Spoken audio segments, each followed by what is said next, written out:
everyone, I am Shafia. Welcome to my channel. So in today's video I am going to do this very stunning Eid full glam makeup look. So yeah, if you are interested then please keep on watching. So सबसे पहले हम लोग start करेंगे concealer से, क्योंकि हम लोग eyes first करेंगे, क्योंकि अगर कोई भी फॉल आउट हुआ तो बाद में वह इजीली रिमूव हो जाएगा और बेस ख़राब नहीं होगा। तो उसके लिए मैं स्विस ब्यूटी का कंसीलर यूज़ कर रही हूँ and this is in the shade 02 sensible, और मैं इसे अच्छे से ब्लेंड कर ले रही हूँ अपने आईलिड पर। एंड देन फिर मैं यूज़ कर रही हूँ ब्यूटी ग्लेस का आई शेडो पैलेट, और उसमें से मैं ये ब्लैक शेड लेकर अपने आईलिड पर प्लेस कर रही हूँ सिर्फ अभी, और उसके बाद धीरे धीरे प्लेस करके ब्लेंड करूँगी। मुझे ज़्यादा इंटेंस नहीं चाहिए था, और अगर आपको ज़्यादा इंटेंस चाहिए और तो आप पहले काजल लगा लो या जेल आईलाइनर लगा लो और फिर उसके बाद ब्लैक आई शेडो से लॉक कर लो, तो वो ज़्यादा इंटेंस दिखता है। पर मुझे ज़्यादा इंटेंस नहीं चाहिए था और इसलिए मैं सिर्फ ब्लैक आई शेडो लगाई और उसे फिर ब्लेंडिंग ब्रश से ब्लेंड कर ले रही हूँ एजेस को। बहुत अच्छे से ब्लेंड करो, कोई भी हार्श लाइन नहीं रहना चाहिए। और फिर ब्राउन शेड लेकर जहाँ मेरा ब्लैक शेड खत्म हुआ है वहीं पर प्रेस कर रही हूँ और ब्राउन शेड को अच्छे से ब्लेंड कर ले रही हूँ उसके एजेस को, और फिर ब्लैक शेड के साथ अच्छे से मर्ज कर ले रही हूँ। एक रेडिएशन क्रिएट कर रही हूँ। हम लोग को रेडिएशन चाहिए फ्रॉम डार्क टू लाइट, जैसे कि मैं ब्लैक लगाई उसके बाद फिर ब्राउन लगा रही हूँ और एजेस को अच्छे से ब्लेंड कर ले रही हूँ, बिल्कुल सीमलेस लगना चाहिए। और फिर मैं ये ग्रे शिमर शेड लेकर अपने फिंगर से पूरे हाफ ऑफ द आईलिड पे लगा रही हूँ और फिर एक फ्लैट ब्रश से इसे अच्छे से एजेस को ब्लेंड कर ले रही हूँ, क्योंकि कोई भी हार्श लाइन नहीं चाहिए। ब्लेंडिंग बहुत ज़रूरी है, और कभी भी जो फिंगर से आप अपना शिमर को लगा रहे हो कभी भी उसी फिंगर से ब्लेंड मत करना, क्योंकि वो ब्लेंड नहीं होगा और फैल जाएगा। तो हमेशा अपने एक फिंगर से लगाओ और दूसरे फिंगर से ब्लेंड करो। अब now let's move to face. सबसे पहले मैं वेट वाइप्स लेके जितना भी फॉल आउट हुआ है उसे अच्छे से क्लीन कर ले रही हूँ, और फिर मैं यहाँ NYB का प्राइमर यूज़ कर रही हूँ। मैं फेस को पहले ही प्रेप कर चुकी हूँ, और फिर मैं यहाँ लैक्मे का 925 फाउंडेशन यूज़ कर रही हूँ and my shade is N220 neutral medium. मैं इसे डॉट डॉट करके अपने पूरे फेस पर अप्लाई कर रही हूँ एंड फिर ब्यूटी ब्लेंडर से इसे अच्छे से ब्लेंड कर ले रही हूँ। ये ब्यूटी ब्लेंडर भी काफ़ी अच्छा है और ये फाउंडेशन भी काफ़ी अच्छा है। ये मीडियम टू फुल कवरेज है, आप चाहो तो इसे बिल्ड कर सकते हो, पर मुझे बिल्ड करने का ज़रूरत नहीं पड़ता है। मैं बहुत कम ही क्वांटिटी में यूज़ करती हूँ। जैसे कि आप देखो ये फाउंडेशन थोड़ा सा येलो लगता है मेरे स्किन पर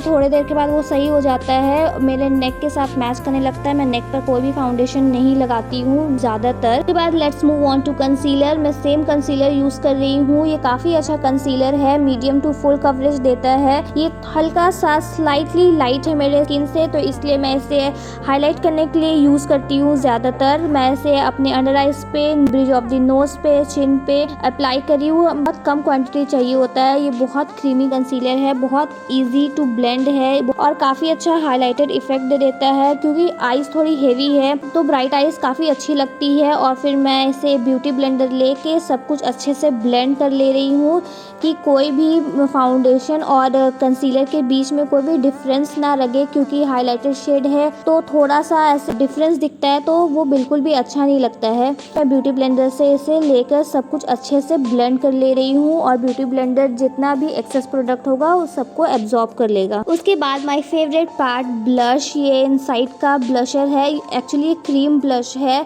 इन द शेड कैरेमल एक्लेयर्स। मैं इसे डॉट डॉट करके पहले अपने चीक बोन पर अप्लाई कर रही हूँ और फिर अपने फिंगर से ही अच्छे से ब्लेंड कर ले रही हूँ। ये काफ़ी क्रीमी ब्लश है, बहुत इजीली ब्लेंड हो जाता है। मैं इसे 12 बिल्डअप कर रही हूँ, क्योंकि ब्लेंड करने के बाद थोड़ा शेयर हो जाता है। ये काफ़ी अच्छा ऑरेंजिश ब्राउन शेड है, इसमें और भी काफ़ी सारे शेड्स आते हैं बहुत प्रिटी जो कि बहुत अच्छे लगते हैं। मैं इसे अपने चिन पर भी थोड़ा अप्लाई कर रही हूँ। Now it's time to set our base. मैं यहाँ इनसाइड का लूज पाउडर यूज़ कर रही हूँ। मैं इसे सिर्फ वहाँ अप्लाई कर रही हूँ जहाँ मैंने कंसीलर लगाया था, that is my T zone, की कंसीलर क्रीज ना हो जाए, इसलिए मैं उसे अच्छे से सेट कर ले रही हूँ अपने अंडर आइज पे करके। Otherwise rest of my face is quite dry, इसलिए मैं पूरे फेस को सेट नहीं करूँगी। फिर मैं यहाँ मेकअप फिक्सर यूज़ कर रही हूँ शाई स्टाइल का, ये काफ़ी अच्छा मेकअप फिक्सर है। और फिर मैं यहाँ मेकअप रेवोल्यूशन के फेस पैलेट से हाइलाइटर शेड यूज़ कर रही हूँ टू हाईलाइट माई फेस। मैं अपने highest points of my face highlight कर रही हूँ, that is on my cheekbone, bridge of the knows,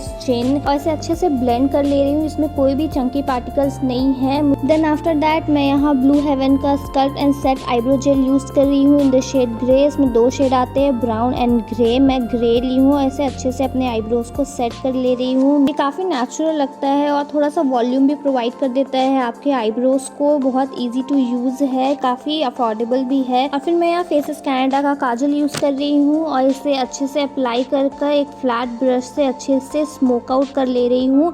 not too much, मुझे ज़्यादा smoke out lower lash line नहीं चाहिए था, इसलिए हल्का हल्का स्मोक आउट कर रही हूँ। और फिर मैं सेम ब्राउन शेड लेकर जो मैंने क्रीज पर अप्लाई किया था उससे और अच्छे से ब्लेंड कर ले रही हूँ। और फिर मैं हाइलाइटर से अपने इनर कॉर्नर को हाईलाइट कर रही हूँ। फिर मैं यहाँ फॉल्सीज ऑलरेडी अप्लाई कर चुकी हूँ क्योंकि ग्लैम लुक है तो मुझे थोड़ा ग्लैम चाहिए था। और फिर मैं अपने लोअर लैश लाइन पर मस्कारा यूज़ कर रही हूँ। ये मेबलिन का लैश सेंसेशनल मस्कारा है, काफ़ी अच्छा मस्कारा है। फिर मैं यहाँ ब्राउन लिप लाइनर लेके अपने लिप्स को आउटलाइन कर रही हूँ। आउटलाइन करने से काफ़ी अच्छा डिफरेंस आ जाता है, अच्छे से लिप्स जो है वो डिफाइन लगने लगती है। फिर लिपस्टिक के लिए मैं यहाँ माई ग्लैम की लिक्विड लिपस्टिक यूज़ कर रही हूँ इन द शेड स्विंगर। तो ये थोड़ा सा ड्राइंग लगता है लिप्स पे, तो प्रेप योर लिप्स अच्छे से, पर ये बहुत खूबसूरत शेड है। तो यार दैट्स इट। कहते हैं खुदा ने इस जहां में सभी के लिए किसी न किसी को है बनाया, हर किसी के लिए तेरा मिलना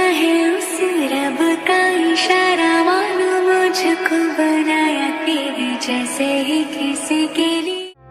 I hope you like this video. Don't forget to like, share and subscribe to my channel, and I'll see you in the next one. Take care. Bye bye.